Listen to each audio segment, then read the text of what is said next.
மத்திய அரசு விதித்துள்ள சேவை வரியிலிருந்து திரைப்பட நடிகர்களுக்கு விலக்கு அளிக்க வலியுறுத்தி தமிழ் திரையுலகினர் இன்று உண்ணாவிரதம் இருக்கின்றனர். இது குறித்த கூடுதல் தகவல்களை தருகிறார் நமது செய்தியாளர் கமல்ராஜ். அவரிடம் பேசலாம். கமல்ராஜ், உண்ணாவிரத போராட்டம் தொடங்கிருச்சா கமல்ராஜ்? இதுல எத்தனை சங்கங்கள் பங்கேற்க இருக்கிறாங்க கமல்? உண்ணாவிரத போராட்டம் 8 மணிக்கு தொடங்கப்பட இருக்கும் என்று நடிகர் சங்க தலைவர் சரத்குமார் அறிவித்திருந்தார். ஆனால் இன்னும் உண்ணாவிரத போராட்டம் துவங்கப்படவில்லை. இந்த உண்ணாவிரதத்தில் 16 சங்கங்கள், அது தமிழ் துறையில் சேர்ந்த 16 சங்கங்கள் ஆதரவு தெரிவித்துள்ளன. அதே நேரத்தில் இந்த உண்ணாவிரதத்திலும் பங்கேற்க விரும்புவதாகவும் அதை தெரிவித்துள்ளனர். அதே நேரத்தில் உண்ணாவிரத பந்தலில் தற்போது சின்னத்திரை கலைஞர்கள் தான் அதிகமாக குவித்துள்ளனர்.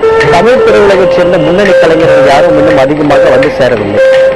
கமல், இப்போ நாட்டில் இருக்க அனைவருமே சேவை வரி செலுத்தும் போது இப்ப திரையுலகினர் மட்டும் விலக்கு கோருவது நியாயம் இல்லைன்னு மத்திய அமைச்சர் நாராயணசாமி கூறியிருக்கார்.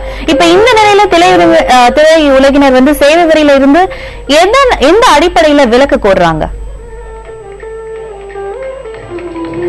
தமிழ் திரையுலகினர் சேவை வரியிலிருந்து விலக்கு கோருகிற அடிப்படை என்னவென்றால், ஏற்கனவே இது சம்பந்தமாக எதிர்ப்பு தமிழ் திரையுலகம் சார்பாக ஒரு போராட்டம் நடத்தப்பட்ட போது தயாரிப்பாளர், விநியோகஸ்தர்கள் மற்றும் திரையரங்கு உரிமையாளர்களுக்கு சேவை வரியிலிருந்து விலக்கு அளிக்கப்பட்டது. இதற்கு காரணம் இந்தியா முழுவதும் சேவை வரிக்கு எதிர்ப்பு இருந்தது.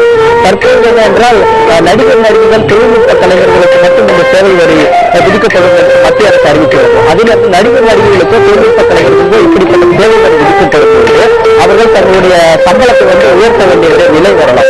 இது தயாரிப்பாளர்களை பாதிக்கும். தயாரிப்பாளர்களை தொடர்ந்து தயாரிப்பாளர்களால் திரையரங்கு உரிமையாளர்கள், விநியோகஸ்தர்கள் உள்ளிட்ட எல்லோரையும் பாதிக்கும். ஒரு சங்கிலி தொடர் மாதிரி தமிழ் திரையுலகை பாதிக்கும் என்கிற அடிப்படையில் தான் இந்த சேவை வரியிலிருந்து விலக்கு கோருகிறது தமிழ் திரையுலகம்.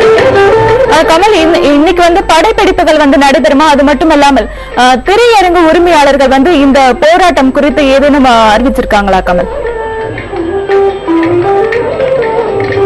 இன்று படப்பிடிப்பு, அதாவது இன்று 10 மணி முதல் 5 மணி வரை தமிழ் திரையுலக தமிழ்நாட்டைச் சேர்ந்த எந்த திரையரங்கத்திலும் படங்கள் திரையிடப்படாது என்று தமிழ் திரையுலக சங்கங்கள் திரையரங்கு உரிமையாளர்கள் சங்கம் அறிவித்துள்ளது. கமல், இந்த திரையரங்கு உரிமையாளர்கள் இந்த போராட்டம் குறித்து உங்களுடைய நேரடி தகவல்களுக்கு நன்றி கமல்.